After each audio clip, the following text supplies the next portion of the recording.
Oh, is that Dr. Reed? Yeah. Okay. All right, well, I'm going to call this meeting to order. You've got agenda in front of us. Any changes? Any needs? And both ands, are you guys hearing us okay? Yes. That's Ann Smith. And Wynn, can you hear us?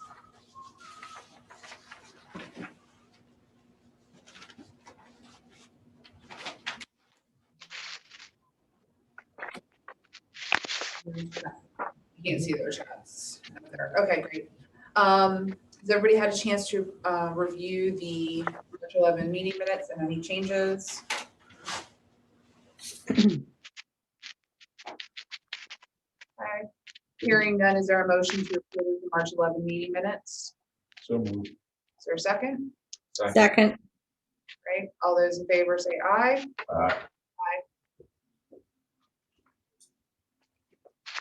Opposed? All right. We'll open it up now for public comment. Anybody signed up? Some people in the chat there, Mason.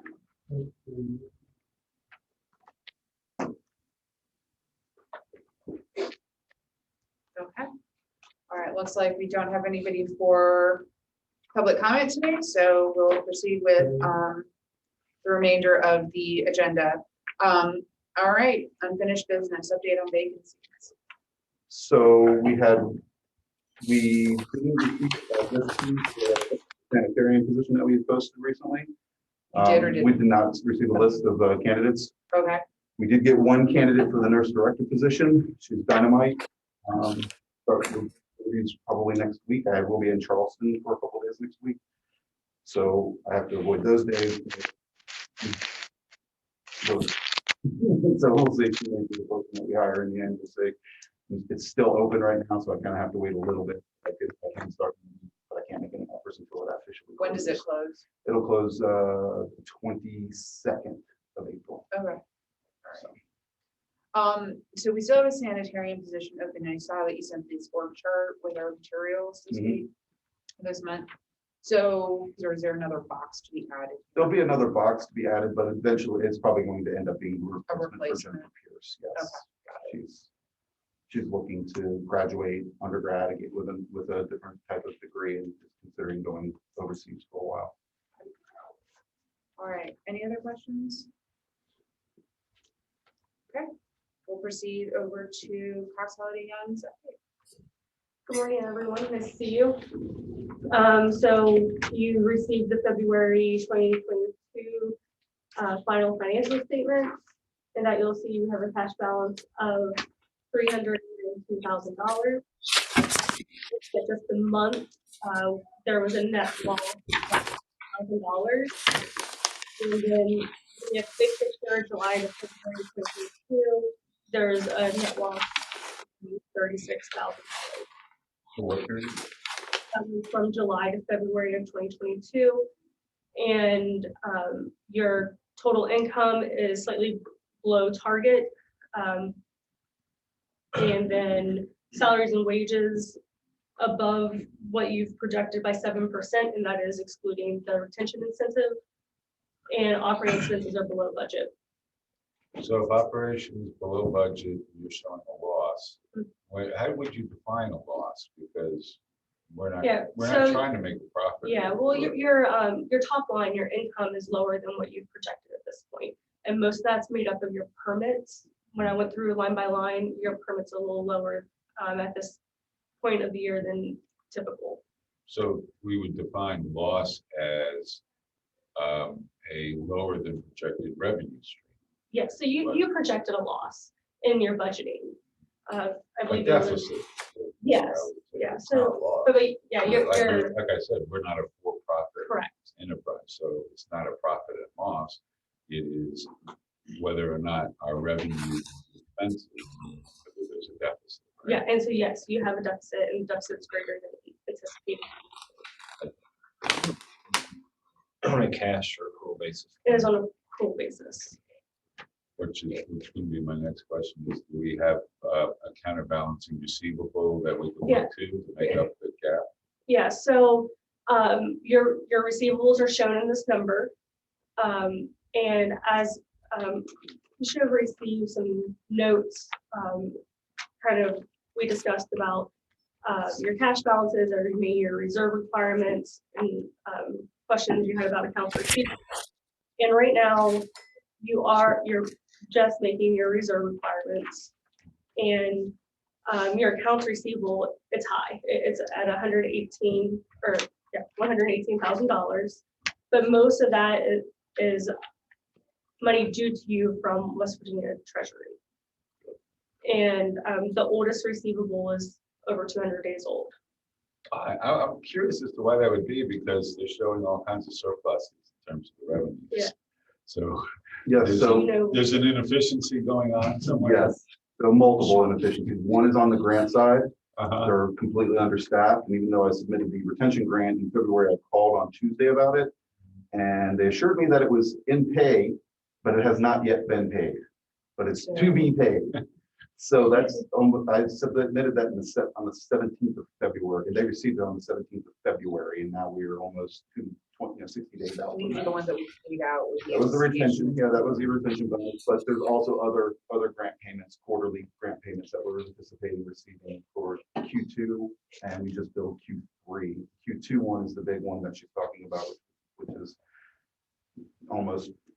probably almost 200 days out, you know. All right, so a question I had, and this was prior to your you being hired, is remind me there was something that needed to occur for these grants to be submitted and paid, and that had not occurred. There was something, and you guys magically got it done right in time to get the bonuses. What was that? Is that causing that? No, it's not. So the incentive grant was a one-off grant. It had But nothing to that- do with previous grants. But there was something in the discussion in the meeting. There was a federal number. There you go. that, Oh, the SAM, yeah, yeah, the System for Award that just got- Management account that We've had it for years, and it just blew up on us. didn't show up when the reviewers were looking for it on the Fed site. That got fixed, But but that that held was- everything up for a few But months. is there anything else like that that's causing? No, 200 'cause I- today? No, That's where I'm getting at. no, I've checked on all of these grants. They're all pending. And it's just inefficiency at the state It's level. just the normal slow Yeah. getting the money back. Yeah, sorry. When you And that's- dealing with the state, it's sometimes less efficient than you would So how expect. quickly are we paying out? So if the state's paying us in 200 days. We're Mhm. paying in 30 days. It's- The expenses that we incur. we're Oh, paying- yeah. We're you're paying payroll bi-weekly, which is Yes. the majority of the expenses, right? Correct. And then the other just general operating expenses. Yeah, they're paid within 30 days typically. So it's a cash flow nightmare. So in April, we do anticipate another $76,000 to come in. We got notification that the NEHA Environmental Health Grant came through. And that was $76,000, and that's going to help with our cash flow. But the biggest thing is waiting for this money The from West grants, Virginia. yeah. And there'll also be a state, there'll also be, I build the state for our typical state aid. Annual state aid comes out in 5 separate payments, and that should come into, and that'll be about 158,000. How much of the grant expectation is outside of the purview of the state government? And, in terms of what are we dependent on outside of state funding? Is that, Grant wise? well, grant wise or any revenue stream? Nothing. It's all from the state. These are all state grants, yeah. All So state. we don't get any. The permit So for the fee. environmental grants, those are federal grants. Then we also have our fees that we. But yes, if you're talking about just grants, then that's the way they come. They come either through the state on the clinical side, or they come through some type of environmental health organization, or through the CDC, or through the FDA on the environmental As side. long as we're dependent on the state primarily, for the vast majority of It what is, we get, right now. then there's a certain comfort level there because the state is in pretty good fiscal shape. But that things could change rapidly, as we know, so we just have to be aware and prepared. Correct. Every other health department's in the same mix, and so and the state is well aware of their efficiencies in processing all aspects of these grants. And they're mostly federal monies that flow through the CDC and then are allocated at the state level. So the state has to be involved.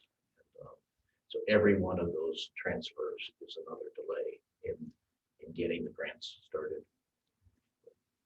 It's a different way of doing business. But they're also slow on their state aid too. You bill it in, it's at 30 to 60 days from the time you invoice it to receiving payment, so. Even though I just did that about a month and a half ago, it still hasn't hit. All right, so my last question would be, at what point do we catch up or do we not catch up? We've projected a deficit already, so what do we do to Yes. make up the deficit? So the deficit you have now is greater than what has been projected. Based on what I've seen in your historical information, usually about this time of year, it does pick up with the permits. I was expecting to see that greatly increase this month, but for March, we only saw a $1,000 increase. So my hope is, I'm not sure about some of the timing things on the operational side, that we would see an increase in the permits as it gets warmer and we're going to be at less of a deficit. All right, so these are permits for what, well, and septic systems. Yeah, I These are think primarily That the would be- food service, so restaurants and such. And they, as I understand it, they do not, the permits start fiscal year, so July, so people Okay. apply the last quarter of the fiscal year, that's when it's sent out. So I don't know if next year the accounting can show those are not expected revenues until the last fiscal year, so that we're not saying, well, this money's never come. It says it's not going to come until, and Okay. Gillian can give you much better information. Okay, yeah. This We'll is discuss that. what percentage is restaurants and what percentage? So, Wells and stuff. so the wells and septic occur, those billings, that I understand, that occur as the service is provided. But the permit fees for restaurants are on a yearly basis, and that becomes a chunk of money. But we won't expect, because, I mean, obviously a new restaurant that's opening or changing ownership, then there's a permit fee that's generated then because they have to have a new. But the usual ones who are just ongoing operations, once a year, they have to pay a permit fee. But we don't usually expect that till the end of the year. So I don't know if there's a way in next year's budget that can be factored in, so in September, we're not looking for stuff that we're not even going to bill for. Okay. Because there's a lot of residential construction. But I would caution, that's my game. I would, for lack of inventory, I would caution you. If I was in Gino's shoes, I would project an increase in revenue for the health department. I can echo that, at the affordable housing meeting, they talk about the banks are raising their rates, it's gonna be harder to get. There's no inventory, there's no lots to apply for a well septic permit for. Okay, Agreed. So that's something I think probably in the 2023 projection or estimated budget document, I think we had a status this year to here. Mhm. We probably should. I can tell you, I want to be at least 50 less permits too. Well, you're the big one, so if you go down, then That's what I'm trying to tell you in a nice way. that's what we expect, so That's very helpful to That's why. that is helpful to know. That's the grant. And that's why we're having this budget discussion now, Exactly. so we're not special meeting at the end of May. Exactly. That's good to have it now and We this can type get of it, things. we can get through the budget estimates, but I Absolutely. think we're still on the financial We are, report. we are. So do we want to take, is there anything else? So that was February final. I also have the preliminary March numbers for you. For March alone, we did have a net loss of $36,000. And if you're looking at the fiscal year, July to March 2022, I'll start using deficit. We have a deficit of $272,000. So that did grow in March. As we already discussed, the revenue was not, it was below our targeted amount for the month. But our expenses were on target. So it just seemed, if we don't grow that top line, then we're just going to keep on, There's also, that deficit's going to keep on growing. there was also an unusual personnel costs, and we usually have personnel costs in Q2, the end of Q2, November, December, specifically around contact tracing. We had at one time 12 nurses, was it? 12 nurses working anywhere from 20 to 30 hours a week. We were paying out on them, and that's a big grant expense that we're hoping to recoup. I was gonna say, so if we That's apply paid- for yes, reimbursement. we applied for reimbursement for Q2 and also for Q3 just recently. So, because it did extend into January. That's really what raised our personnel And then there expenses was some- very, very much. For March, you also have some quarterly expenses for like IT and insurance that hit. Yes. And just because this is going to carry forward our next grant discussions, but Mhm. so those people showed up on last year's grant. Some of them were listed, just like Mr. Letman, excuse me, Mr. Custard, as Mr. Custard was listed as a person with $0 next to it. These people were listed as people with $0 because it was all grant funded and the grant wasn't guaranteed. So, you know, we didn't actually get that grant till more than a month after the fiscal year started.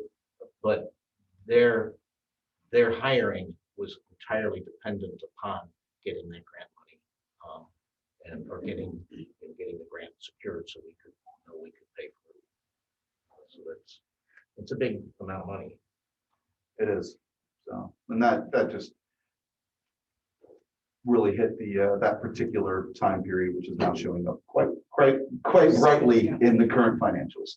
I've got one last question. We're stuck in this, but I'm curious that it matters, I think, for financials that we're on. So you said there was a grant, what was it called? It was like $76,000. The NEHA health grant, environmental health grants. Yeah, okay, well, okay, so is that a normal, regular grant or is this an additional grant? This is an additional grant. Right, so when we receive these grants, do we have any idea what it costs to actually administer these grants?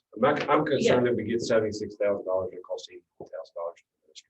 Right. No, because when I you understand. apply for the grant, that's all figured into the amount that's requested.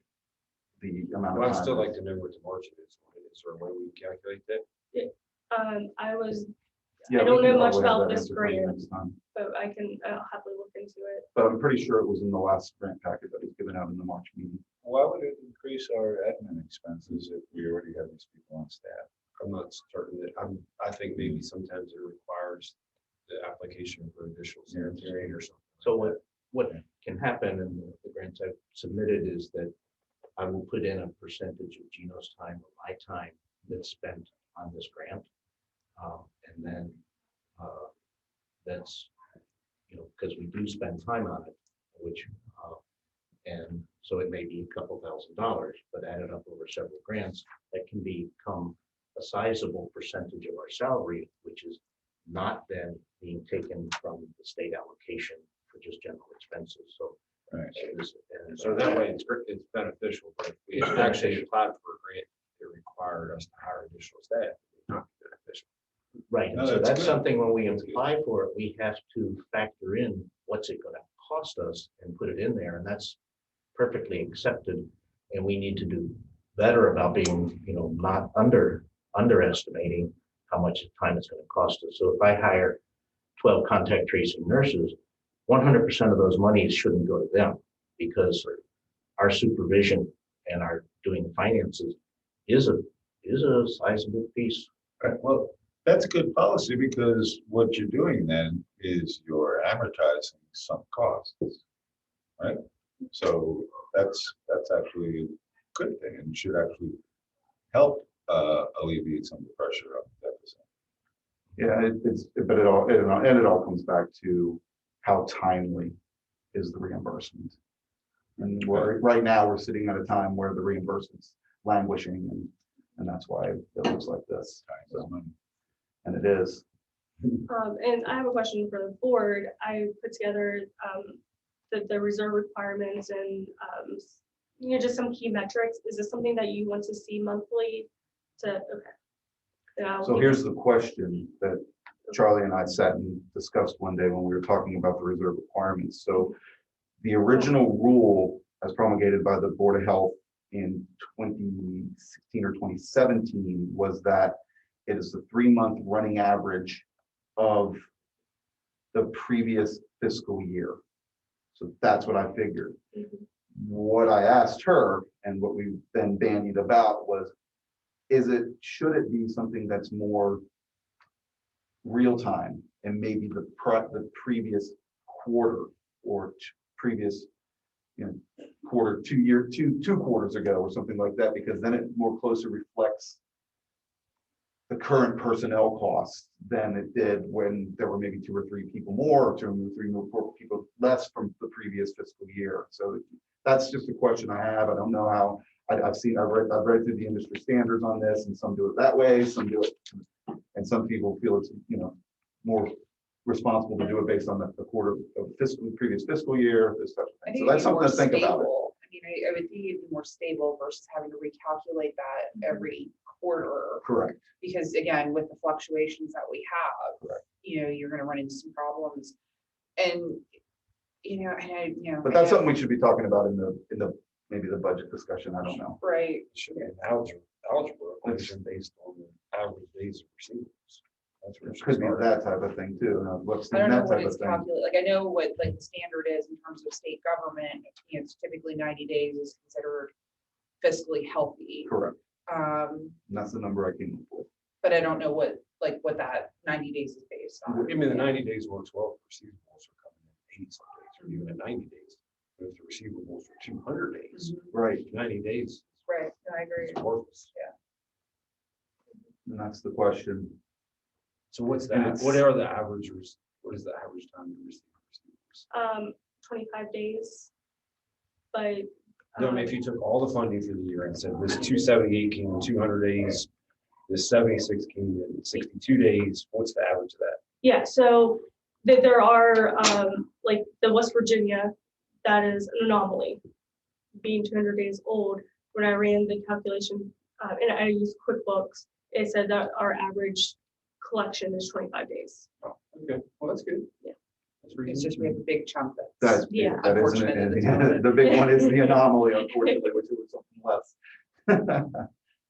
One of the things we also should consider is, because it's not written into the bylaws, the operating reserves. So It's that was just a a rule, rule. but it was not written into the bylaws. And I think you and I spoke Yeah. about that when you were here last. And that's something that we consider next, we can put on the agenda, discuss it, and maybe bylaw it, Right. put it into the bylaws. I would like that personally, and I think that would be more binding for future administrators and agree. things like that, and future boards. I agree with that. When it comes to being responsible, I don't, I think that that's probably a good idea. Are you saying also that the reaction to coming below that number is in the bylaws too? Because There is no reaction. if without a reaction, Correct. there's no reason to create a rule. That you might have to have a corrective action apply to that, and in a worst case scenario reaction type thing, of course. So my question is whether you make it a bylaw change or a rule change. Either way, we have to follow it. It's just if you, for special circumstances, want to change it, it's a bigger lift if it's bylaw It's a change. bylaw, correct. And that's, I mean, that's only a 30-day difference. I mean, it's the same as a rule. If we're discussing to change the rule, it'd still be 30 days, right? Yeah, that's your purview, of course, So, but I don't disagree with you on possibly putting that in the bylaws. I just think about it from a future standpoint, just because, not all of us were here 5 years ago or Correct. 10 years ago when a rule may or may not have been implemented. So I think, And that's why it was such a good question by David Lutman. And when I finally did get an answer, I was able to Yeah. find that there was a rule that was promulgated that was not being currently observed. right. So, and I immediately went to the bylaws and I said, well, I don't see it in here. Bylaws are more Clear. Yeah, that's true. So it's just something to think about. So it's what? Well, it just said, because we have to have 30 days, we're talking about it now, but we can't take action on it now. We can take action on it in 30 days. So if we want to amend the bylaws or if we want to amend the rules, It'd be 30 days. it's 30 days regardless. regardless. Right. And it would require the same vote. And I think there are some rules, and I don't know, because I know we just redid the bylaws back last fall, but I think there's some timing requirement too in terms of the time allotted for people to review the change of bylaws of the Correct. board member. So we that's just wanna been, be- that's been submitted to the county So we commission. should be restricting ourselves to promulgating anything that takes effect immediately. We would preclude. Well, that's just process. It's something to But- think about and discuss. It's not, you know, this is definitely Because there something might that be should some be things that the discussed. Board of Health Department might want to make effect. But we still have to provide notice to the Right. public. And we only meet every month, and we can call a special meeting, so we can do it as fast as, I guess, A a week. week. Yep. The goal is to get something that works perpetually. Yeah. Because what if there was there's one amount of break groups, essentially. Wait, exactly. And you're obviously gonna, I agree with you, Elliot. You're obviously going to have to caveat it in the case of a public health crisis or something like that, that this could be abrogated in some way. So it's something to think about. And I've seen model rules around that from other boards of health around the country. So. Okay. I think the reason that this was not put into the bylaws before when that action was taken was because of the allowance for some flexibility in some crisis situation, that not be in the bylaws. So you might want to ask Nathan about that before you proceed in that vein of which is best. Right, but also like in the case of the pandemic, the state also invoked its own emergency powers. Right. They ran through it. They ran through us. Exactly. They didn't really care what we had to say. Right. so- Of course, of course. So, Yeah. Very process. right, exactly. All right, well, why not, and if this is an agreement with the rest of the group, Gina, if you want to present some options or At the at next least some meeting. research on that for next I'd be meeting. happy I'm to. okay with it if the 30-day thing, if it's for operational stuff, you know, and as Gino says, if there's an emergency, then all bets are off. And do things, you know, on an emergency basis. Right, but we're just talking about the bylaws, like we want to change the bylaws and there is a process for us being able to amend the bylaws, so. In order to sort of start that conversation, we want to look at what what good policy will be, and then we have to then. So what's the first step? The emergency meeting? No. This is going to be, this will be something that's discussed, but placed on the agenda. Place on the So that there agenda could be, for next month, so that there alright? could be, so that there could be possible action. You can come here good The rule changes require notification on the state Right, registry. exactly. Exactly. Yep.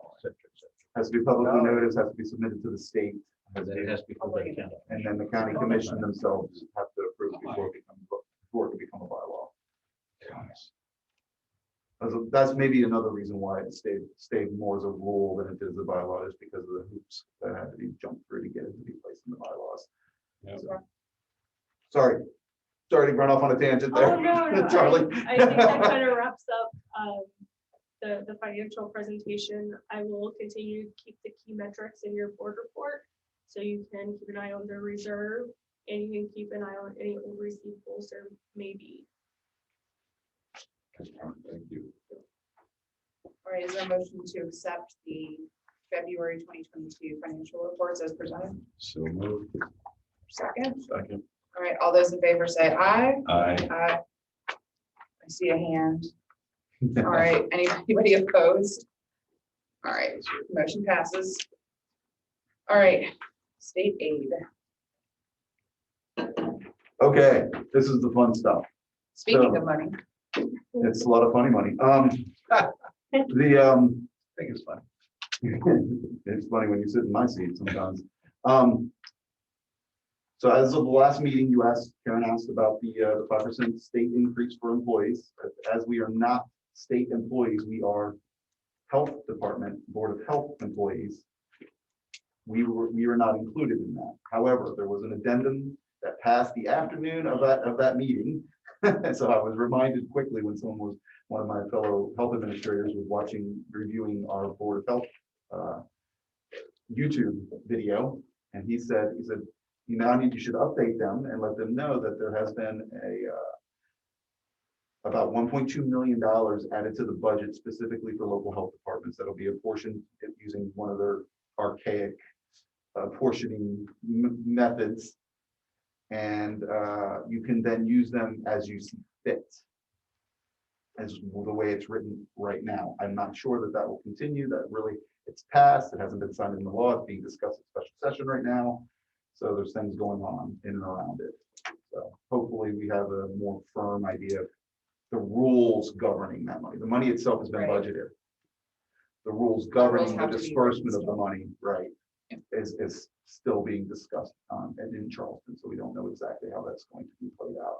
Who's going to receive what, and whether or not there'll be any strings attached to how you can use it. Can you general fund it, or is it specifically to be used for staff increase, wage increases? So we'll have to see. Those are all things that we can discuss. I've spoke to Karen about what I think should be done with it, but I don't want to discuss that publicly right now. No, definitely not. All right, going into the 23 budget discussion. I know you've been doing some work on that, Gina. Yep, so I think everybody, did I not print that? You have it up there? Oh, my bad, I'm sorry, I thought I printed that. You skipped the account capturing there. Well, I think we already covered that anyway with the new policy. Yeah, I don't think I have. that Okay. there. This one, do you have it? I'm sorry, I thought I printed it off and I hadn't. Let me just print that off real quick.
I'm very sorry about that. Going forward, I'll have a PowerPoint available for this, but I didn't have an opportunity to create that Word. Yeah, there's always one perfect. but- Like making pizza. Okay. That would be good. Okay. I think it's much easier to read that way. Yep. So a couple quick things on this. It's not all that out of line with the fiscal year 22 budget, but I wanted to be a little bit more honest and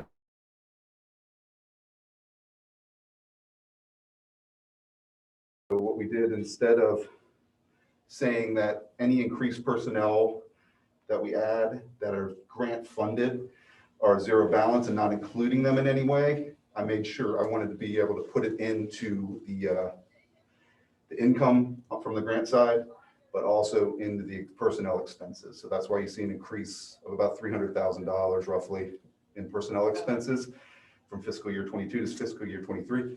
But you also have about a $300,000 or $250,000 increase from in other revenue from fiscal year 22 to fiscal year 23. But essentially, we're running about the same budget as we run this year.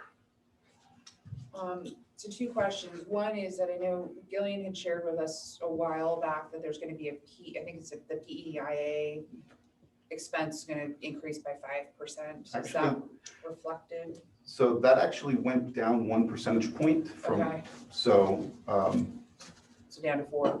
yeah, I'm sorry, I'm getting PERS confused Okay. with PEIA, I apologize. Okay. So PEIA expenses, from what I've seen, I don't believe they've gone up. Okay. So I thought there was something she'd sent around that there was going to be an increase. there was a proposal. I haven't seen that come past my desk yet. though. Okay. But what I have seen is a decrease in PERS from 10% to 9%. And our accountant is over there nodding her head. That is a So- thing. So that's been, so we're going to have a slightly lower cost for our PERS contributions for our pension contributions for our employees. So that'll be nice. That is not figured into this. Okay, all We right. didn't change the personnel costs. We didn't lower them in any rate in any way for that yet, though. And then, Or increase them for any anticipated PEIA costs. right. So then also David talked about the environmental permits or the septic and well permit stuff. Mhm. Should that be reflected down? I think I have to defer to the expert on this. The expert says that he expects them Well, to I've come got a in. lot of questions before I make that suggestion. Okay, Go for it. All right, so environmental fee permits, that includes well, septic, and restaurants? yes. Okay, and then environmental fee services, what are the services? So Those services, re-inspections, yes, it can be things like that, yeah. what's the re-inspection fee for a restaurant? I don't know right offhand, I'm sorry, that would be online. I wish I knew. That would definitely be a question for Gillian. I mean, my gut tells you that your well and septic permits are gonna be down drastically, but you could probably make it up with restaurants. But Okay. that depends on how you operate it. Well, You're gonna have to take and move resources. I mean, that's me looking at it like a business perspective. if I was Absolutely. running it, and that's valuable Where I to would us. make it, where I would make it up. Yeah, that's valuable to us, those types of suggestions. Feel free, Charlie, I'm Okay, sorry. so I see two line items here. I see fees for service and fees for permits. So fees for service, is that the food permits or? No, all permits go through the environmental fee permits. I think my gut would say the services are the following. So like if you have, Yes. for instance, you have a septic fountain inspection. Right. Okay, so, a percentage of the septic systems use power, a pump in the system, so you get inspection so you can cover the system up. But the power company is 10 weeks out on providing power. So then Okay. there's a re-inspection where the health department comes out to inspect that the pump works that they couldn't do because there was no power at the site. So I'm guessing that 54,070, I think they're $75 Well, is coming from that. every time you replace a septic tank, you need a permit from the health department. So I would estimate that there's probably 5% of the homes in the county that are on well and septic would need to replace the tank, in any given year. Would that be, or is it less than that? No, I mean, I think probably nowhere near that. I was like, that feels a little high. I would think, Okay. I mean, I guess the question. Because what, it's like a 20-year life cycle, so that would make 5%, right? I mean, it's, In a given year. I think On it's well- average. I think we don't have enough data to even, Right. I mean, the question would be, is to go through the last 6 months of permits and say, what percentage of these are replacement septic systems? Right. And which ones are new installs? Probably would be better to go through the past year than, because it's cyclical. So I'd estimate that there's probably about 12,000 septic systems in the county. I've been through this what's that guy, Peter, or what's it, Vila up at Shepherd? I went through these calculations. Well, let's look back to, Let's do a complete year. Let's look at, if you look at fiscal year 2021, I think, it was 265,000 permitting fees that year. I would say your permits are already down though. If you look at the permits fees, Yeah, And so they're permits what? right now, $96,000 for fiscal year 22. but if you look at prior years and the revenue generated and you've like increased the fee of the permits like by 50%, correct? I'm not That sure would have about been done the, before me. Do yeah. you know right offhand? Sorry. There's I wish been I a had an drastic idea about it. increase in them since like 2020. Okay. So if you increase those by 50%, So which we increased the fee fee amount. fee per- amount, per so fee. the That volume, was increased a year ago. the volume of actual applications that are declining now. Because if you go to 2020, 177,000. If we're using today's dollars and what we're charging, which I believe is 50% more, that number should be 80 more, which would be, well, they're pretty flat line, 250, 260. So they're holding true there. I think they'll be down a little bit. Well, that's definitely something to keep in mind when budgeting that number out, so. If you just, I know this, without data, if you just spitballed it and you said it's down this percent, what would you think? 20. 20? That's septic and well? Permits, and it's not, Well, it's just permits, a lot, I think, and to Elliot's question, I think it's just, and like Caleb said, you can't apply for a well and septic permit on a lot that's not there. There's no Correct. lots. Right. Yeah, if it's not been zoned and sold and ready to go, you're not getting a permit, so, because you're not putting anything on it, you're not developing it. And the lots that are getting developed in the county are public water and sewer, which doesn't impact us here. Correct. whatsoever. Right. So that's a number I'll look at making an adjustment to. That's why I'm glad we're having this discussion now and not at the May meeting. And I'll ask Gillian about that, the environmental side. And then the environmental fee services, I think with more restaurant inspections, what you lose there, you can make up. What you lose in Possibly, well and yeah. septics, you can make up in the restaurants. if you go for it. where does that assumption come from? All right, so the environmental fee services, that 54,000, Mhm. I would, this is assumption, which is probably wrong, because it's an assumption. But I would assume that that's $75 fees for reinspection of when power got hooked up for that new septic system. That's Right. what- If the Okay. restaurants are inspected. Cause like, we're not exactly like bringing in tons of new restaurants and there's and again, this is an assumption, so I could be There wrong. was seven opened in March. 7 opened in March, again, what's that running average? So And then versus how many becomes- lost. Goes into that services Right, right, fee of reinspection, right? If you want to replace your septic tank and you want to come to the Board of Health here to get a permit, to change that tank, that's going to cost you $150. That's right, but that doesn't go into the environmental fee services, because if you're replacing an existing tank on an existing property, you have power, you're not going to need 2 inspections. If it's a new construction property with a pump in the tank, you're probably going to need 2 inspections, and I think that's where they're generating that $54,000 at. Okay. Plus the restaurant re-inspections, Correct. mobile home inspections, all of that stuff. Yeah, and Gillian can give a much better And that's what idea I'm- of the. I am pretty sure the restaurant fees are already as high as they are allowed to be by the state. I think that we approved raising them right at about the time the pandemic started to basically the state levels. So I think they've already been maxed. Yeah, I think Yes. the question is more the volume. The number, yeah. Yeah, the So- I think volume that's what of David's inspection. So their Yeah. Yeah. regular inspection is part of their permit fee. Right.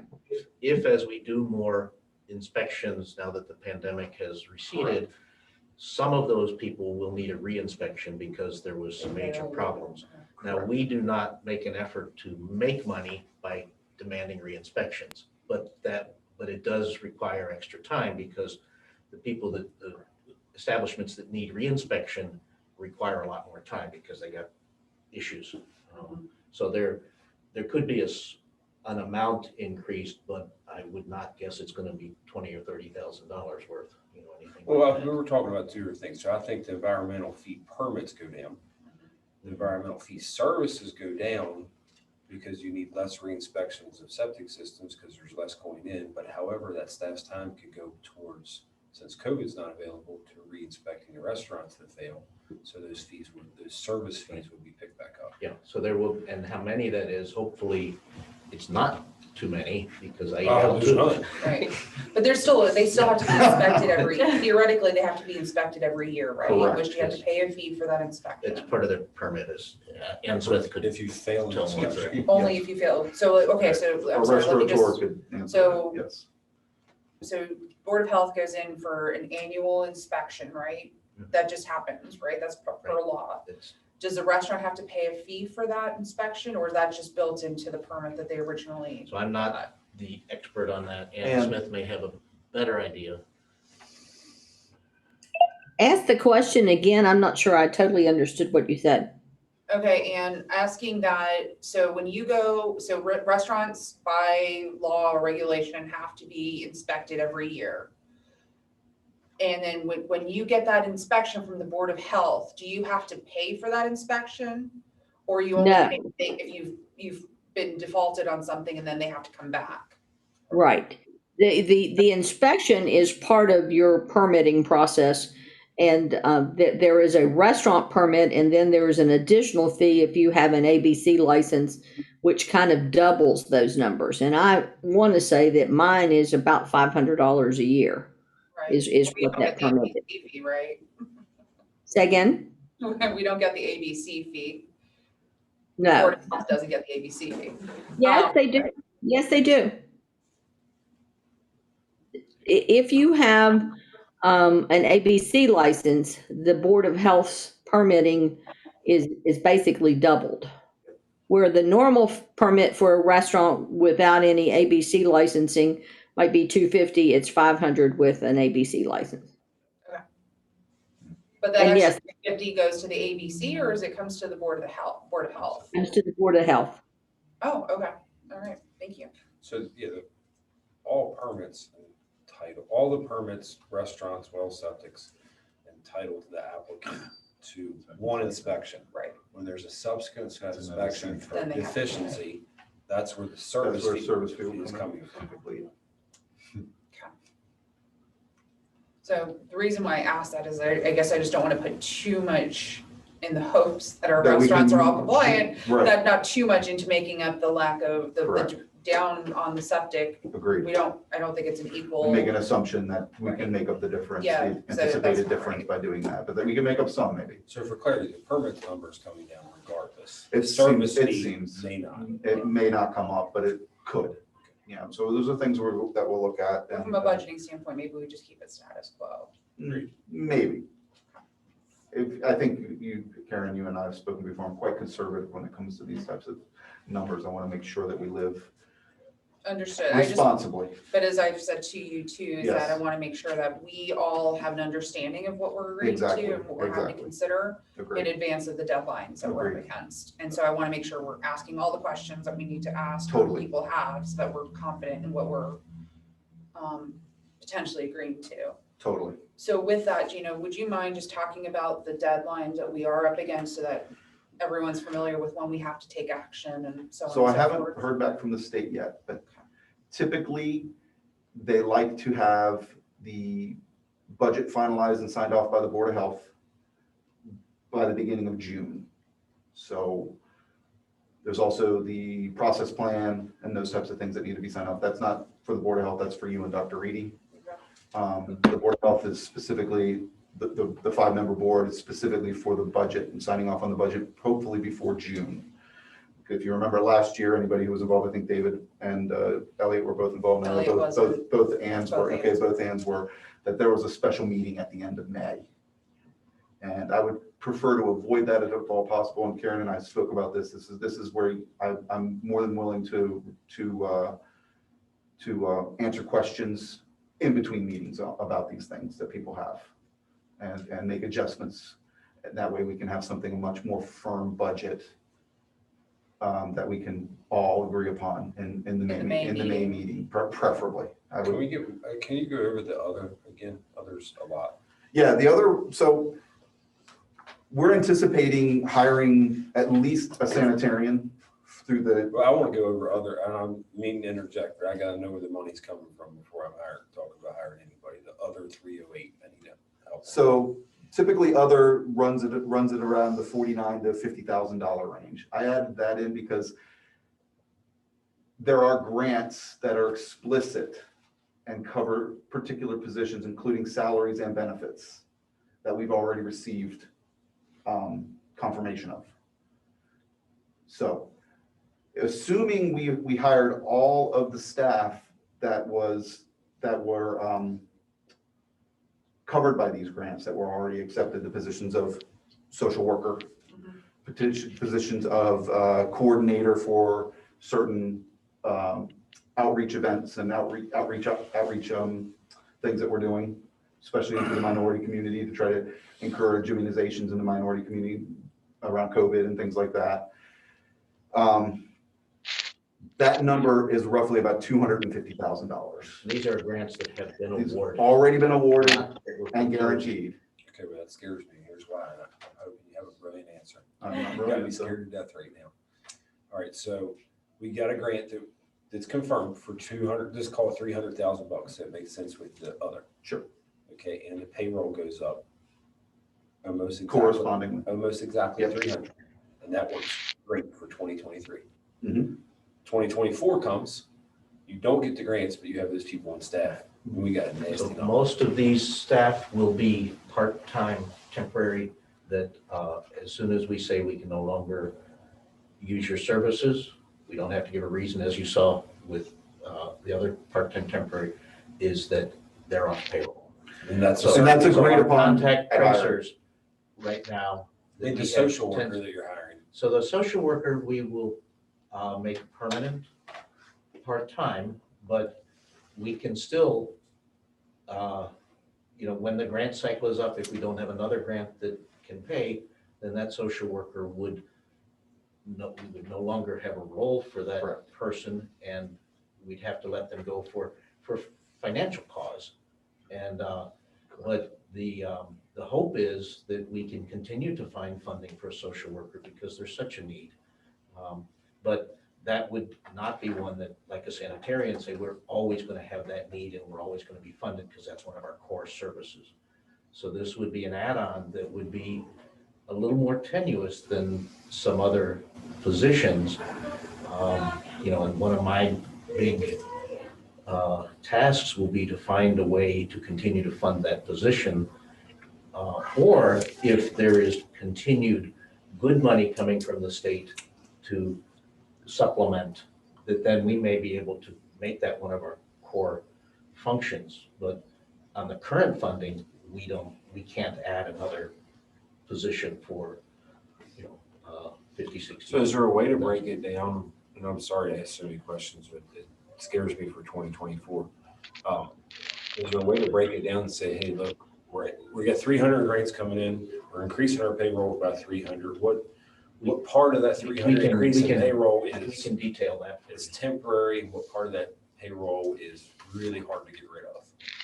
Well, I think anytime I would hire going forward under any type of grant-funded position, that there would be an agreement that would be continued service would be contingent upon continued grant funding, So David, just like you see all the time in positions in social sciences and things like that. to your question, employees end of year is the top line here.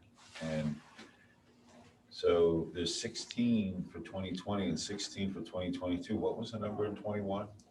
And what's the projected number for 23? So, Good question.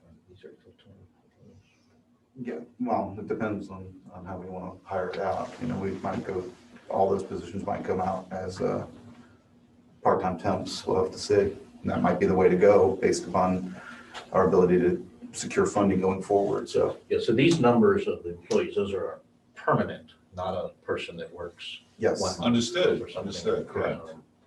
So we're probably going to be somewhere around 16 again for 2023, if you're asking about yeah, and what was the permanent employees. There was the number for 21 was the same as It is. 20 and 22? I think 2021 was 15 15. because I think I was the one that added from. Okay. Because, Right. I think I'm the one that brought it back from 15 to 16. All right. But I think part-time temp is something to consider. Absolutely. You could have And then you can make it completely you can contingent destroy on. 2024 accidentally. Yeah, exactly. No, Dr. Reed and I have discussed this and it's, everybody wants job security, but I have to consider what's best for the health department and the funding going forward. And if I can't secure a grant that would continue to pay for that position, I have to be upfront with the person and put them in a position, unfortunately, where they're essentially a temporary employee. So Unless that they we can become, eliminate that become risk. permanent temps, which is an oxymoron. So one of the other advantages of the part-time or temporary employees is we do not have to go through the same division of personnel Correct. hiring process. It is a much. And separate benefits are completely different also. But there was something brought up at the Additional previous personnel. meeting that you can only have a certain quantity of those, or we were in jeopardy of losing some other type of aid.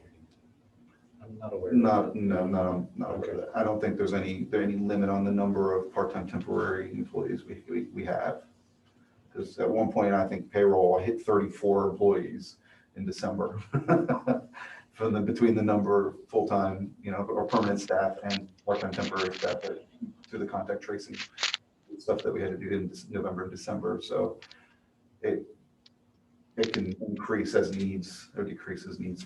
Supervision oversight remains a real issue in your span of control. So there's only so many we can have doing things for us. As much as we think the service is needed, is we're responsible for what's being provided. Right. It can only go so far. With the number. If there are lots and lots, they would have fairly narrow focus of what they're doing. This is Ann. I'd like to have a request from you, please.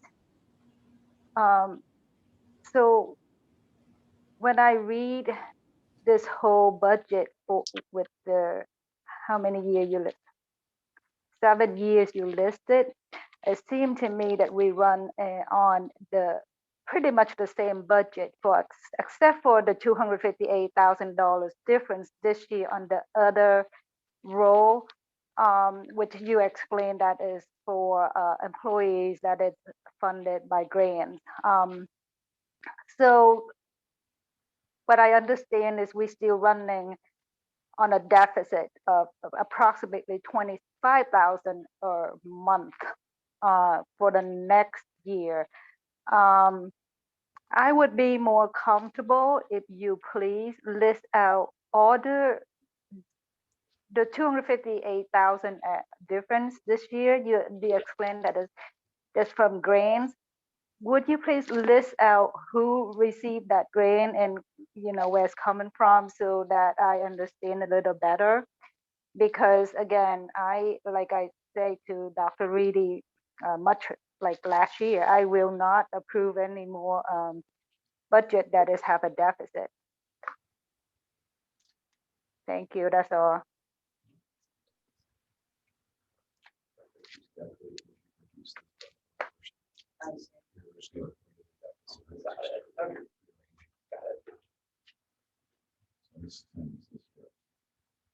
Yeah. Sorry. And like I said, when I first stated this, I just wanted to be completely above board on the potential personnel costs. If we fully exploited the roughly $250,000 worth of increased grant money for these other positions, including the social worker, like I said, and coordinator for things. And there's other positions too, potentially even an epidemiologist. I just wanted to be completely above board. So when I come to you again, you won't be like, oh my God, did you just increase payroll by $120,000 annually just in the last month? And you wouldn't be surprised by that. You would have at least had a heads up. And that's the reason I included it. Typically in previous budgets, previous administrators have said this is a zero sum and it doesn't need to be accounted for. And because they're saying that we're going to we will recoup all of our personnel costs around this, and I just didn't want to be. I wanted to be much more transparent than that. That's the reason that's there. And I look, when I looked at it on black and white, it was shocking to me. It was like, this is an almost $258,000 increase in personnel costs, but also in other revenue. So I just wanted to make sure that everybody sees it, so it's not a shock if it does occur. Now, my gut says some of it will occur, but not the entire amount. Right. So we're running the same budget, and the number that we usually have is going to have a deficit of about roughly 30,000 a month. Of what I see here, I don't see that number. So I would like to see us explain more detail of why is that number, like where's the grant coming from? Because you telling me $258,000, I'm sorry, it's not good enough for me to approve it because it's such a big number. And yeah, we're gonna be, if we don't, if the grant is not, how do I put it? If I don't see it, I'm sorry, I can't take your word for it. There's no, please, no offense. It's just that, it's just the way it is. I have to, you have to give me where it's coming from. Okay. So perhaps, This one. I know you guys already prepared this last month. Of what's. There was no grant- the clinical grants. grants in that grant package. There that we were gave or you. not? There were not. Well, any so then clinical maybe to grants. answer Ann's request. I can give her copies of the clinical grants. Or just in next month's packet is, this is what we know is confirmed and approved, Yep. so that, she- you know, I can do we can that. be comfortable with the numbers. Absolutely. And, but making All I sure, need, And I'll make sure you get it before, well before. the yeah, meeting. Hopefully next week. The Dr. Reed question, so. And all I payroll, need is the name of the grant and when it's approved and the amount. That's all I Yep. need. And we'll give you the DLIB on it too. That way you can see the detailed line item budget and you can see the personnel that are included and at what rates. so clinical Okay. service revenue, you don't anticipate that going up at all? Okay, You sounds- would like sounds it, good. to, I would but I like it can't to. promise it. Yeah. I can't agreed. promise that it goes up. That's going to be a big opportunity to I can't improve wrap our, my head improve our around. balance. Understood, I can't wrap my head around these. In the beginning of the meeting, you said that we were going to be hiring a head nurse, Well, that you have a great Okay. applicant. She's certain, what's the point in hiring her, if she certainly can't raise that clinical service revenue? first we need to have the person, but as a conservative budget, you know, I can't promise that we're going to be providing increased services from what we did this past year. I would like to, but there is not anything in place that's doing it. But that's So going to be- what is she gonna do then? So part of her role will be to expand services. That's, you know, we have not had a registered nurse most of the past year. We have 2 LPNs. Their licensure is different. So what services we can expand is, that's not simple. But the goal definitely is to expand services, and it's one at a time. It's one shot at a time, one checkup at a time. We are not able to compete with medical offices or hospitals that are open, you know, all the time and are fully staffed with multiple practitioners. For us to greatly expand our services would be a real shift in what we do to become you know, we need nurse practitioners, other physicians, because most people are not going to come for only a shot. And that's right now what's happening. They're coming for limited procedures, but actually for physician or nurse practitioner services, we don't offer them mostly. And that's, most health departments are not. The larger health departments do. In some states, the health departments are a major primary care provider in the community. So does it make sense to you, budget wise, to hire this registered nurse? Is it gonna help her to budget? Yes, Yes, and help or hurt. Excuse me. will it help or hurt the budget to hire her? Well, it hurts the budget to hire anybody. That's, You know, I mean, if you provide services, you have to pay for it. The key is trying to do enough services that you're making income from it, which goes 2 ways. You're making the income, but you're also increasing the number of services you're providing, which is mostly what drives me to do this. So we want to find not just the skimming the easy profits, though we don't want to let them go, but to find the niche of what is not being done in this community that needs to be done. And there are services that we can do. But that requires a bigger workforce, and to make our workforce smaller, you have to have enough staff that if you hold out that you can do something, you have to have someone to do it. There's a new initiative that's just been announced where it's a test and treat where people with COVID can come in, see a licensed practitioner, get the COVID test, and then get the prescription for the pill, within a couple days. And that's really hard to do in our fragmented healthcare system, to get that pill within 3 or 4 days of the onset of symptoms. We could do that, but then you say, well, we're going to do it on Saturdays. How many hours are we going to be open? Are we going to be able to staff it each time? Or we can do it Sundays? So those are opportunities that we certainly could do. It certainly could be a role for us, but that's a big lift. It requires a lot more staff that's committed, and some of that could be part-time people. But anyway, that's with any opportunity. And so we have to figure out where that is. That's going to be one of our biggest challenges. The environmental fees, those are pretty straightforward. But this is creating a need that we can fill.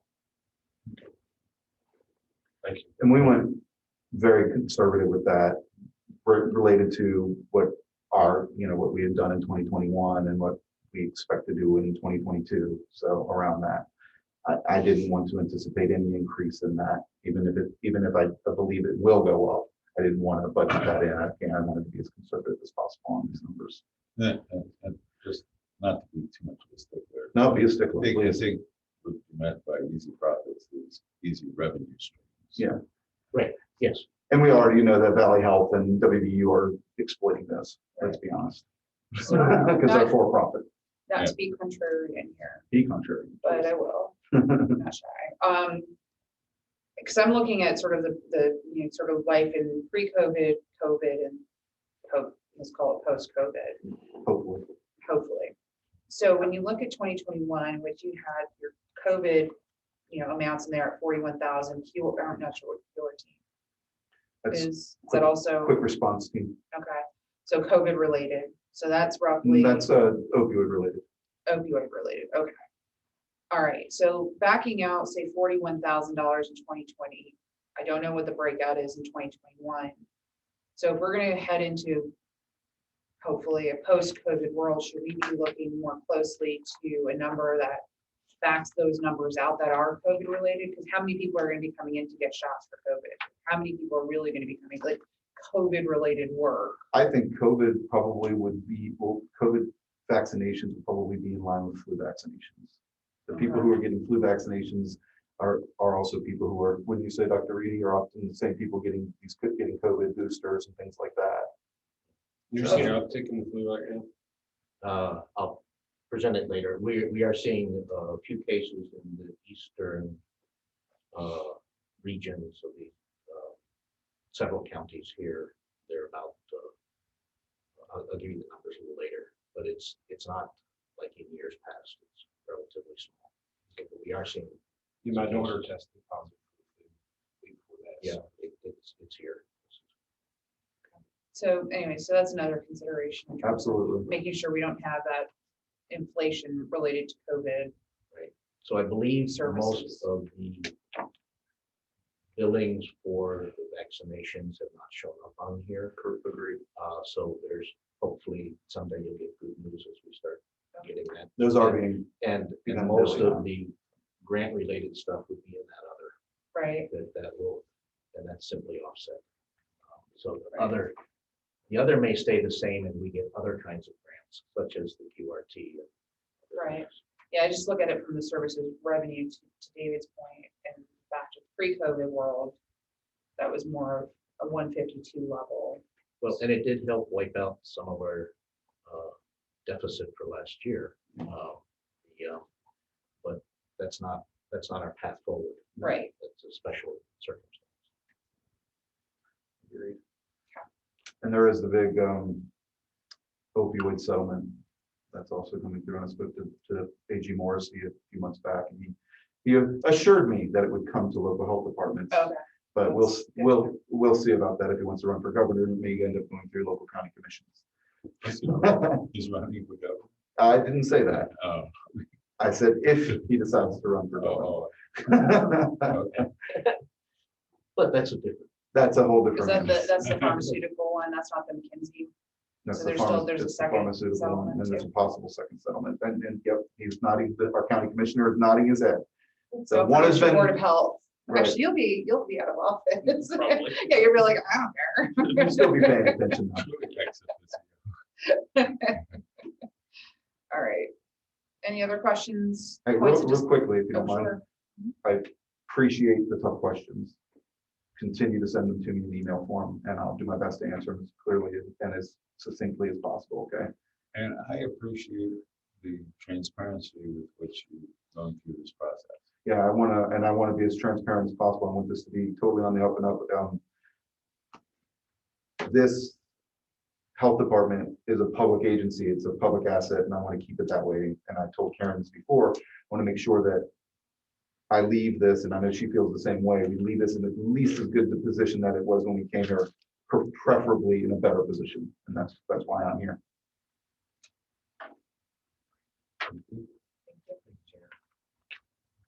All right. Any other questions from Ann or Ann before we move on? Okay, hearing none. We'll move on. Where are we on? Agency report. I don't have too much to say. See Thank you, Charlie. you.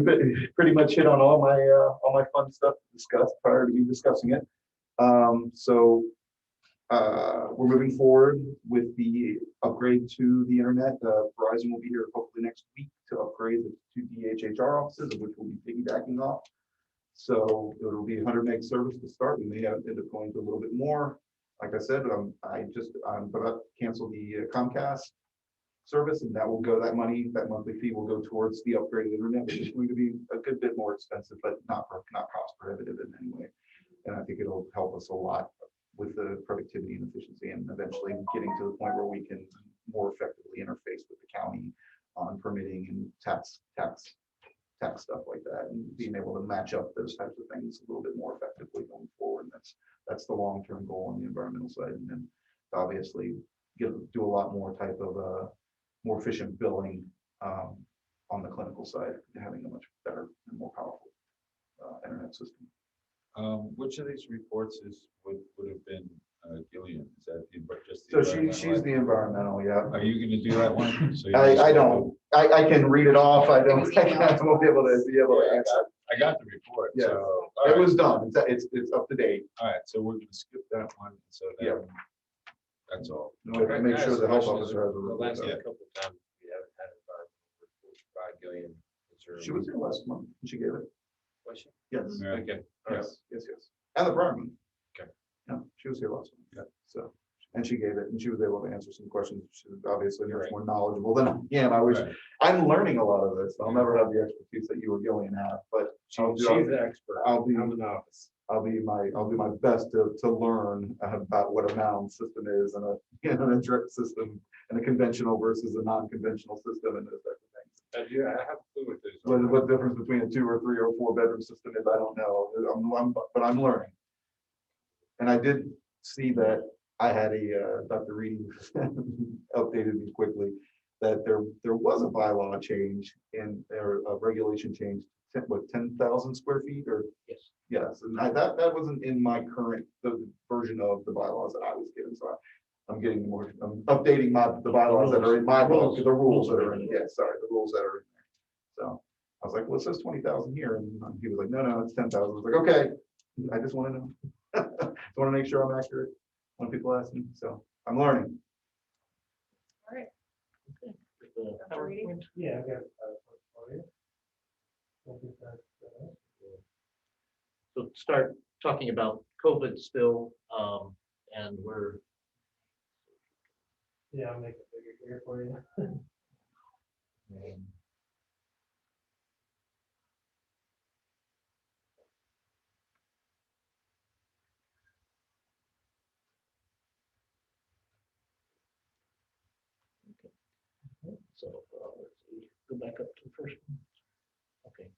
So we'll talk about where we are and where we're headed, what we need to do next.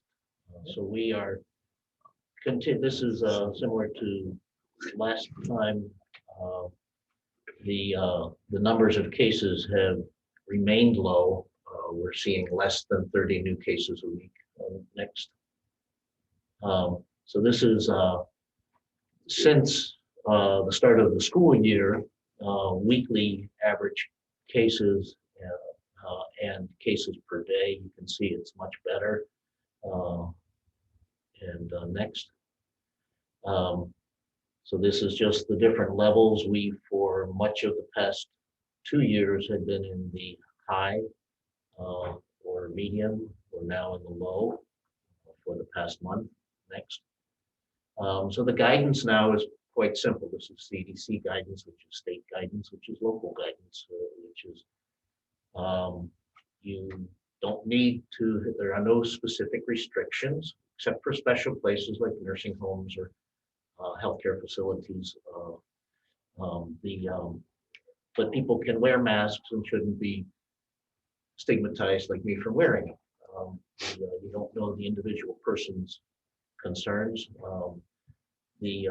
If you have immunocompromised, you should get advice. There is now for people for people over 50 and people under that who have immune compromised problems, there is now a second booster available. And we are getting people coming in for that. That's as of last week. So stay up to date with COVID vaccines. That's the biggest thing we can recommend at this point.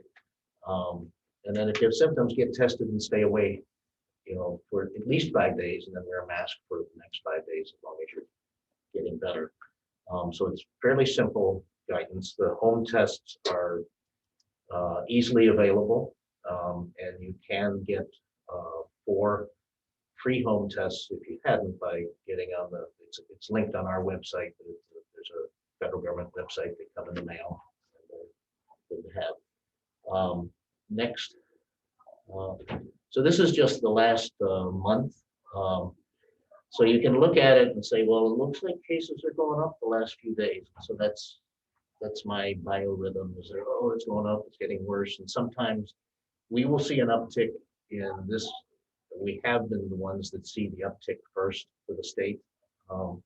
So we'll watch this and see, but we've been seeing 6 to 10 cases a day the last few days instead of 3 or something. Next. Hospital numbers have gone quite low. These are the local hospitals.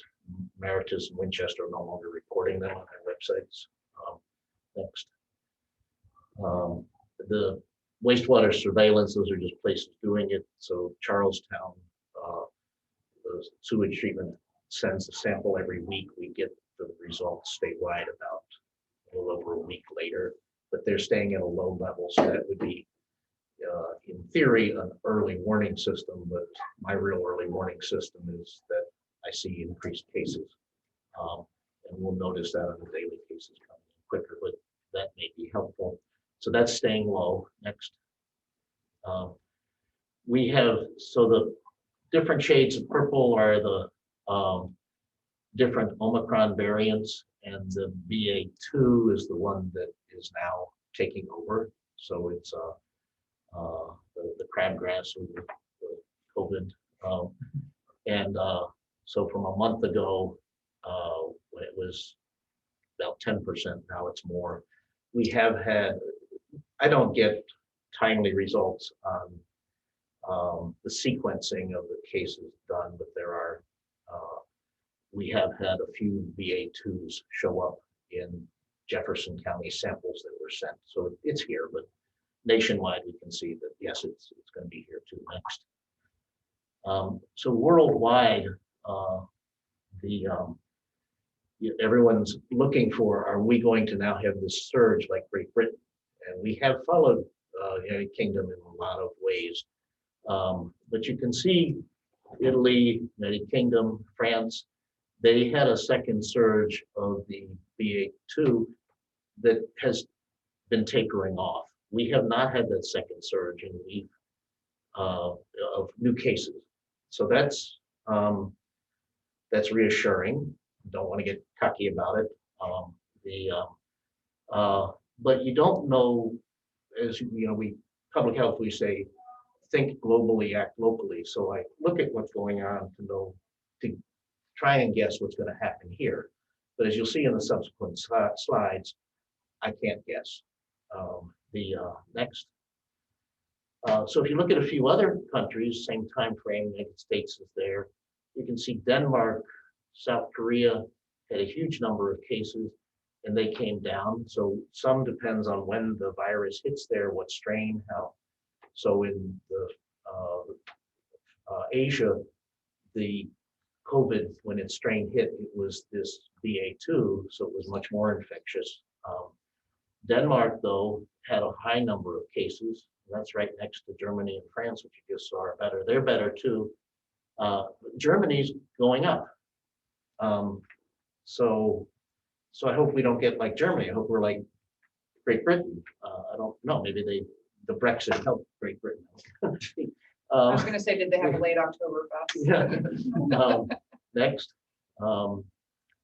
If you look at cumulative cases, remember Denmark just had a huge spike, but their cumulative cases compared to the United States, now Denmark's of course where Rockwool comes from, and so we have some understanding of their engineering and these are all different countries, different characters.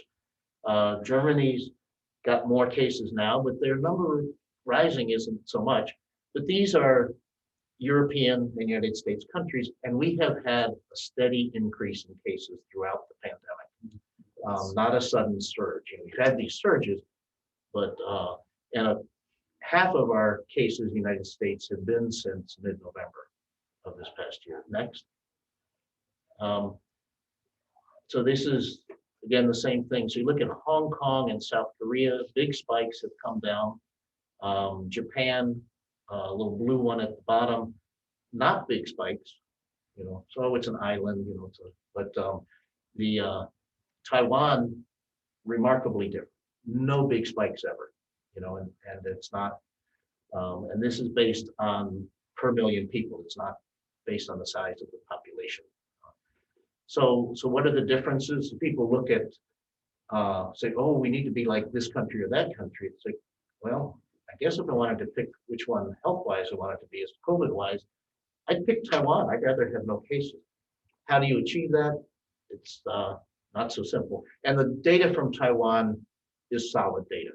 There are some countries that have low numbers. You say, I don't believe it. Yeah, that's just the reality. It's the data collection is hard. Next. So this is cumulative. And so South Korea, remember, so the United States has had a steady number of cases. With that steady number of cases is increasing numbers of people who have been exposed to and developed some immunity to this vaccine. So this is a measure of the natural immunity, if you would call it. So we have had that opportunity, which also coincides with deaths. Japan, Taiwan, South Korea, Hong Kong have had really not much. They've been able to keep it at bay and their population has not been affected until recently. And you can see South Korea now has surpassed the US in total number of cases. And what I expect is that we will continue to have cases. And the number of cases, although it's still what I'm looking at, it's not going to be the main thing that we look at. Next. So this is deaths per million people. Again, we've had steady deaths and natural immunity occurring. These Asian countries have not. But even with these huge, again, South Korea's more cases now than the United States, but look at their death rate. And so we could say, well, maybe the biggest difference is that they haven't acquired their immunity by natural means. They've acquired it through vaccinations. And also we are at the point that we have a virus that is a little less deadly than the original Omicron, the original COVID and Omicron. So A little. It's less deadly, but we can't, it's hard to know how much of that is because of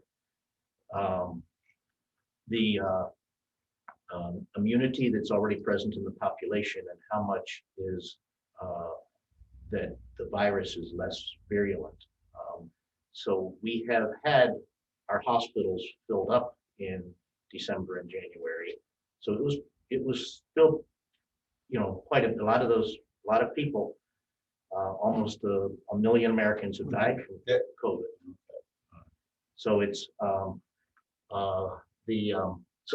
so there are two things. One is there's several things. It's behaviors, which here it's pretty much back to pre-pandemic behaviors. I mean, much more than it was. I didn't hear anything about, the only. Well, how do we determine a little versus a lot? That's all. So a little versus a lot is the percent of people that are infected that die. Right. Is the simplest way.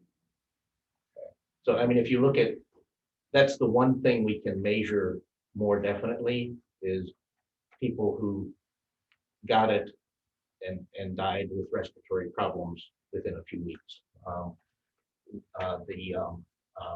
And if Because what I've heard is the Omicron is a lot less deadly. for the it is less so. We had fewer deaths despite having half of our cases have been since mid-November. We had much fewer deaths, but it was still significant.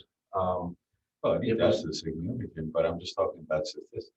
It's better, but then we can't clearly know how much better. So the changes in the virus, and our hope is, of course, this will continue to be a less and less virulent infection. That it will, that'll become more like the common cold. So we can't clearly know. And we can't know what happens next month with Well, mutations. no. So, with that, but we look at the data is that there are some things that, there's some interesting things, the reasons, these are just statistics, the reasons why I can give you my theories, but you want to see that replicated. So anyway, the number of deaths, Hong Kong did get a lot of deaths compared to where they were. And you see that has not turned around yet. Well, it's not going to turn around, it has to level off because this isn't that kind of ground. Next. Number of people vaccinated, United States lower than these other countries that were just on that. Is that cause and effect? I can't tell you that, but it is one of the variables. So they Is were that a not. per million though as well, or saying total population? So this is cumulative. This is per million or No, this it's is percent. This is percentage. percentage of the total population. Yeah, so this is of the population. Saying that 80% of the United States has been. No, that's about 65 Oh, to 60%. 70%. Oh, I just it's don't hard know. to see. Yeah, have been fully vaccinated. As you get into more and more granular detail, I lose the confidence in the accuracy of it. So when you start breaking it out into age ranges who've been vaccinated, it's interesting, but it starts to become a little harder to compare because you've got more and more data you're having to have in that. So there are different. So these Asian countries have had vaccines, and most of the, I do not actually know for sure. Most of these are probably not countries that use the Chinese vaccine, which is not quite as good as the Moderna and Pfizer, which Since we're on the subject, I have a couple questions about the shots. And that is the reports that I hear, especially since you mentioned the UK, but from our own version of the database, which is the VAERS, the data coming out of there is alarming to me, and as well as some of the studies that have come out. Are you tracking the adverse reactions to these shots, and are you reporting them into the VAERS system? And what is the experience that you've had with regard to adverse reactions to these shots? So serious adverse reactions, I've seen very few. We are not reporting people that say I got a fever afterwards, or I really What are you? couldn't. So we're reporting serious things such as someone that ends up being hospitalized. How about or that? Death is reported if How many- we think there's an association, I would report. But not just that somebody who has been vaccinated died. So if you say 68%. I understand that. So how many people have you reported, has this body reported having had an adverse reaction to the vaccines that was mortality, that was death? None. I've Zero. been aware of none. And I have reported one case who had an adverse reaction that seemed to be related. But this is totally, it's at your discretion as to whether or not you decide. Well, it's several things. It's if I become aware of this occurring,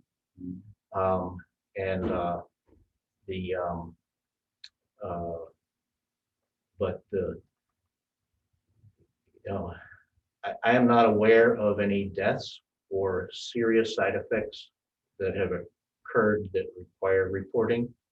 Other people are reporting their daily symptoms through a cell phone-based app that was touted quite heavily in the beginning a year ago, and has dropped off. Because this to me leads credence to this 25,000 adverse reactions in the VAERS system, thereabouts,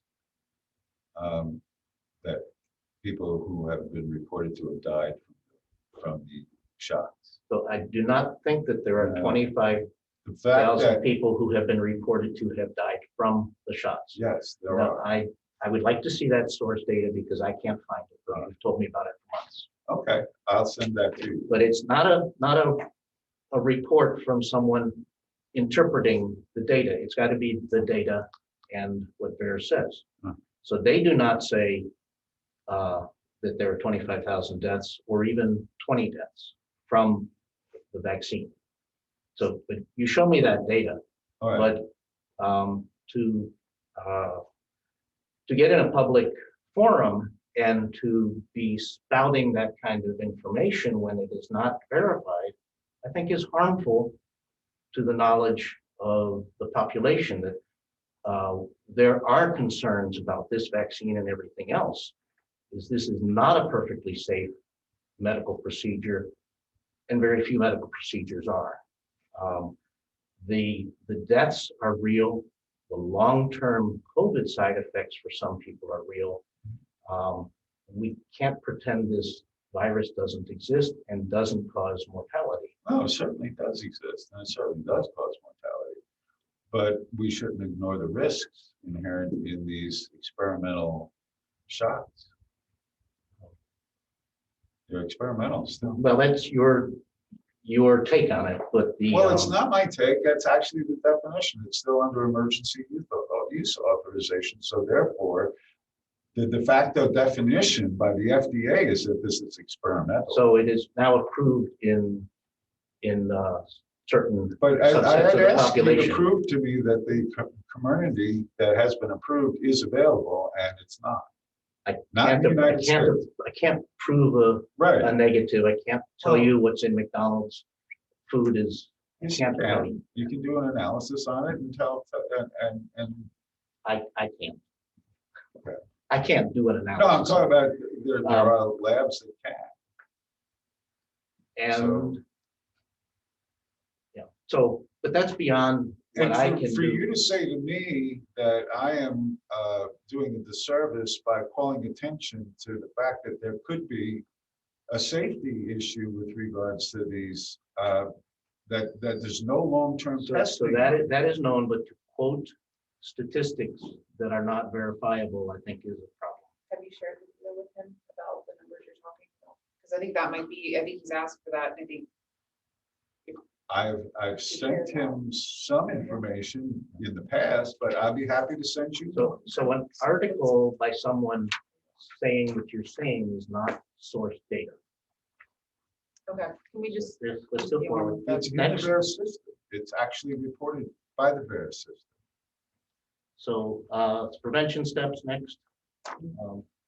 So the vaccinations are the biggest thing, especially those over 60, 65. Those are the groups most likely to die from it. Get up to date on your vaccines.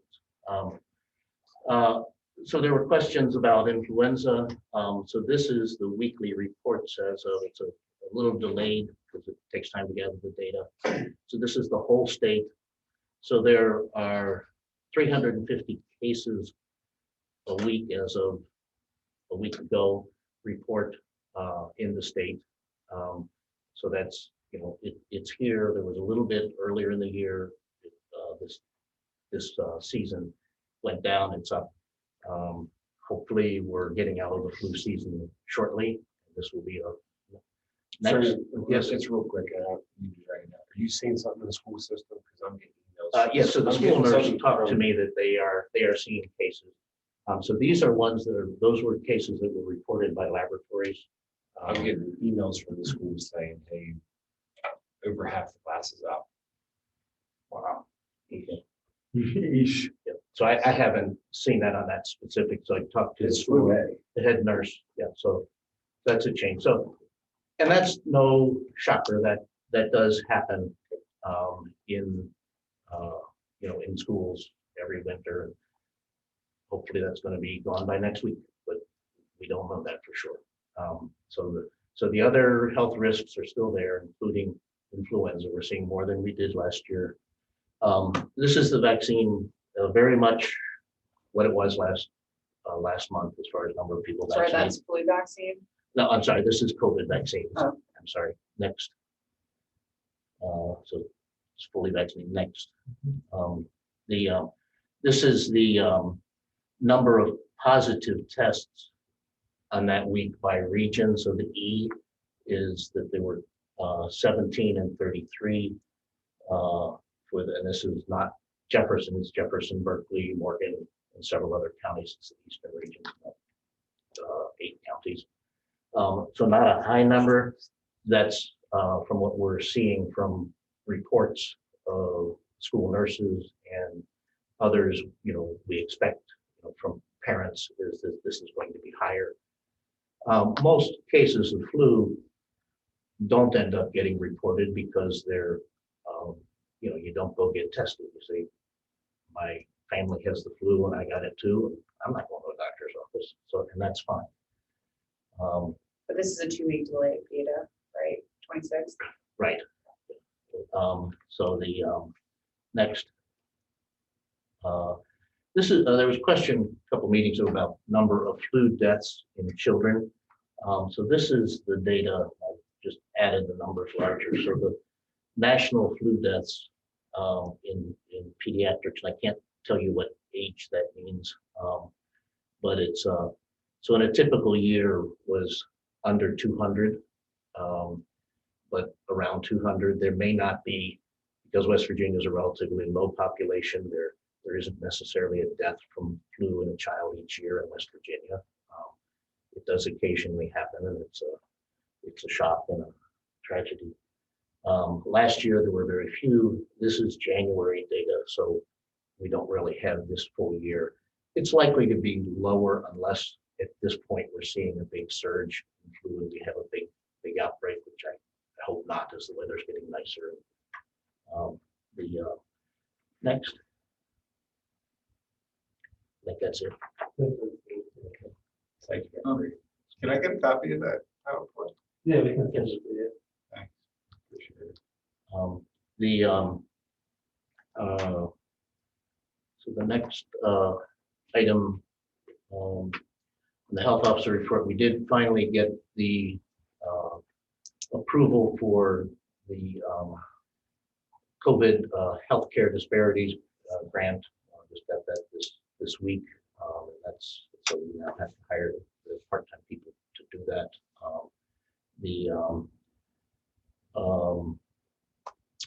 said, we're giving more COVID shots again after relatively few the last month because of the second booster. And we are looking at our head nurse position to be filled.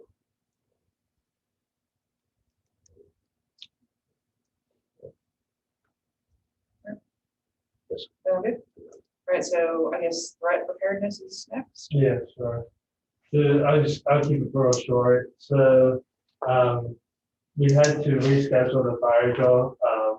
Over at the ESA, they weren't able to make it, back in March, but we're planning on doing that next Tuesday, which actually is gonna work out great. That's just the weather's gonna be like 80 degrees. So it'll work out a lot better than the original date.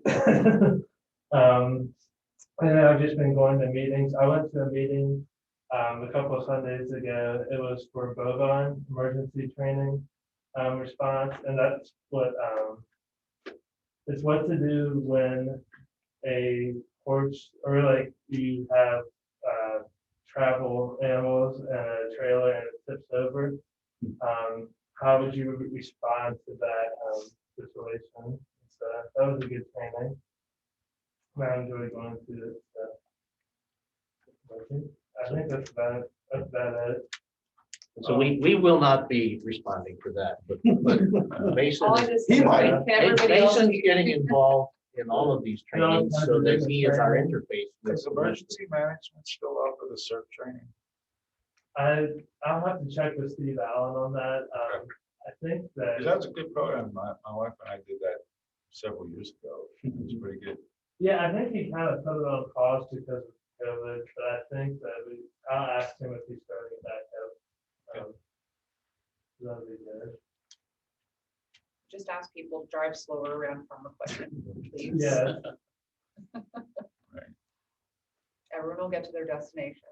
Oh, and it's not really an entirely pleasant topic because we went over how to Yeah, euthanasia. Oh, gosh. Not really pleasant topic, but. Thank you. Mhm. All right, so our next meeting is May 13th, 9 o'clock, in which I think we'll have hopefully close to final budget for us to consider. But please, board members, if you have any other further questions, comments, thoughts on the budget side of it, please connect with Gina prior to. And if at all Send it to you. possible, use the BOH email so that, I don't know if that it runs afoul of any bylaws or any Open Meetings Act stuff, but I like it when because a lot of you have the same questions. And I get multiple. You mean the distribution? Yeah, DOH? use the Okay. BOH distro. That way we all see it and we don't ask the same. I don't have to answer the same questions. That's gonna be 5 or 6, 13. Are we allowed to do that? That's tough. What do you think? You can Yeah, submit well- the questions so everybody sees it, but not Yes. the There answer. can't be any commentary. Yeah. Right, but at least you know that your question was answered, was asked. Right. And I can respond specifically to the individual who asked it. Right. Right. It's tough on the If you're looking- budget. It's, our staff does communicate to us, Yeah, I but think as long as so. we don't like reply all. Right, exactly, as long Right. as there's not a conversation. Right, so, but I can answer, but if you see the question. Yeah. And I'll answer to. the So we won't individual, ask And you I'll five answer, times. I'll respond to the individual. That way I don't get like 4 or 5 of the exact same questions and all those types of things. Understood. All right, is there a motion to adjourn? Make a motion to adjourn. Second. All right, all those in favor for adjournment, say aye. Aye. Anybody opposed? All right, we are adjourned. Thanks, everybody. all. Thank you, Ann and Ann. Have a good weekend.